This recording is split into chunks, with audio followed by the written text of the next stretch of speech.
வணக்கம் ஃப்ரெண்ட்ஸ். இது நம்ம ராமாயணம் சீரீஸோட எபிசோட் 4. எபிசோட் 4 பார்க்குறதுக்கு முன்னாடி நம்ம எபிசோட் 3 ஜஸ்ட் ஒரு குயிக் ரீகேப் மட்டும் பார்த்துட்டு வந்துடலாம். அதில் என்ன பார்த்தோம், நம்ம விஸ்வாமித்ர முனிவர் ஒரு யாகம் பண்ணுறாரு. அந்த யாகத்தை டிஸ்டர்ப் பண்ணுறாங்க. யார்? நம்ம அசுரர்கள், அங்கே இருக்கிற அரக்கர்கள் டிஸ்டர்ப் பண்ணுறாங்க. ஸோ அவர் இந்த ராஜ்யத்துக்கு ராமர் என் கூட வேணும் அப்படின்னு கேட்காரு. நம்மளோட ராஜா என்ன முடிவெடுப்பார் அப்படிங்கிறதோட நம்ம அந்த எபிசோட் 3 நம்ம முடிச்சிருப்போம். இப்போ வாங்க ஃப்ரெண்ட்ஸ், நம்ம எபிசோட் 4 போகலாம். எபிசோட் 4 போகிறதுக்கு முன்னாடி நம்ம ராமாயணம் பற்றி இன்னொன்று முக்கியமாக தெரிஞ்சுக்கணும். அது என்ன அப்படின்னா, ராமாயணத்தில் மொத்தம் 7 காண்டம் இருக்குது.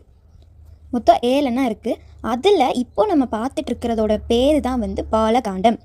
பாலகாண்டமில் நம்ம ஒரு காண்டமாக பார்க்கும்போது அதோட நேம், அது என்ன பண்ணுது, அது என்ன சொல்லுது அப்படிங்கிறத பார்க்கலாம். இப்போ நம்ம பாலகாண்டம் தான் பார்த்துட்ருக்கோம். பாலகாண்டமில் தான் ராமரோட பிறப்பு இருக்குது, அவரோட சகோதரர்கள் கதை இருக்குது. இது ரெண்டுமே நம்ம பார்த்துட்டோம். அப்புறம் விஸ்வாமித்ர முனிவர் வருகை இருக்குது, இதுவுமே நம்ம பார்த்துட்டோம்.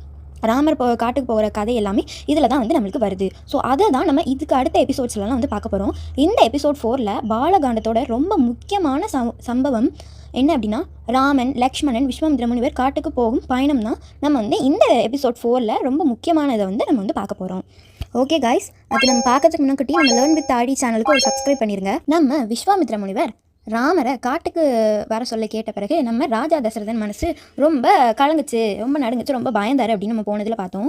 ஒரு ராஜாவாக இருந்தாலும் இந்த நேரத்தில் அவர் ஒரு அப்பா அப்படி தானே, என் மகன் ராமன் இன்னும் சின்ன வயசு, ஆடு பயங்கரமானது அப்படின்னு அவர் ரொம்ப யோசிச்சாரு. ராமர் அமைதியாக அப்பா கிட்ட சொன்னார், அப்பா முனிவர் கேட்டிருக்காரு, தர்மத்தை காக்க தான் நான் போகணும் அப்படின்னு ராமர் சொன்னனால அண்ணன் ராமர் இப்படி சொல்கிறத கேட்டதும் நம்ம லக்ஷ்மணன் முன்னாடி நின்று, அண்ணன் போகும்போது நான் இல்லாமல் இருக்க மாட்டேன், உங்கள் கூட நானும் வருவேன் அப்படின்ட்டு சகோதர பாசம் அங்கே வெளிவந்தது. ஸோ லக்ஷ்மணனும் இப்போ ராமர் கூட போகிறாரு. ராஜாவும் உத்தரவு கொடுத்துட்டாரு. ராமர், லக்ஷ்மணன், விஸ்வாமித்ர முனிவர் 3 பேரும் காட்டுக்கு பயணம் செய்ய போகிறாங்க.